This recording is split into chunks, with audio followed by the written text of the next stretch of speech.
you. I have two brothers. We're best friends now, but growing up, I mastered the art of getting under their skin. This included a lot of repetition, a lot of singing, and a lot of comparison games.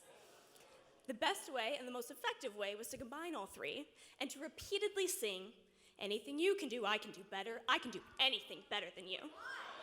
Maybe it's cute and endearing as a child, but I think it actually gives way to something deeper in the human heart. From a young age, we have the tendency to compare and the need to prove ourselves. And if you're anything like me, you have the tendency to do that now, to compare, to prove yourself, to try to evaluate, to see if you're better or less than other people.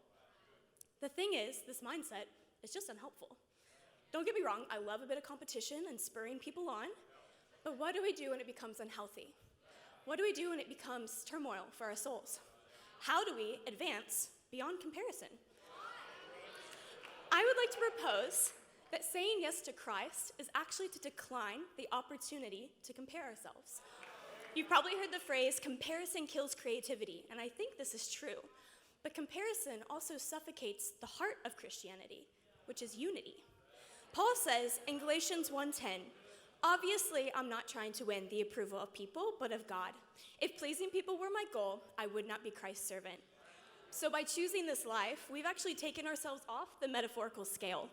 We don't carry weight. We're not here to impress people. We're here to love people and to carry out the cause of Christ. It's our love and our unity. It's our love and unity that marks us to the world. So we have to go on the offensive when it goes to fighting comparison within our souls. How do we do this? Colossians 3:15 describes it as letting the peace of Christ keep you in tune with each other, in step with each other. No going off, doing your own thing. I love that it says peace of Christ. I like to think of this as the presence of God and the confidence God has my back.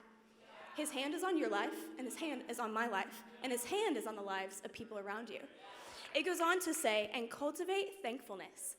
Thanksgiving has to be our dialect, our default, because Thanksgiving drowns out the comparison games we play in our head.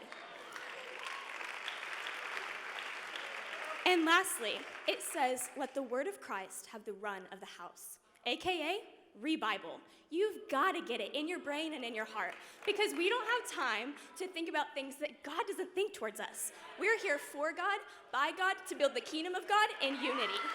So, my repetitive song is anything you can do, I want to make you better. I can do anything better with you.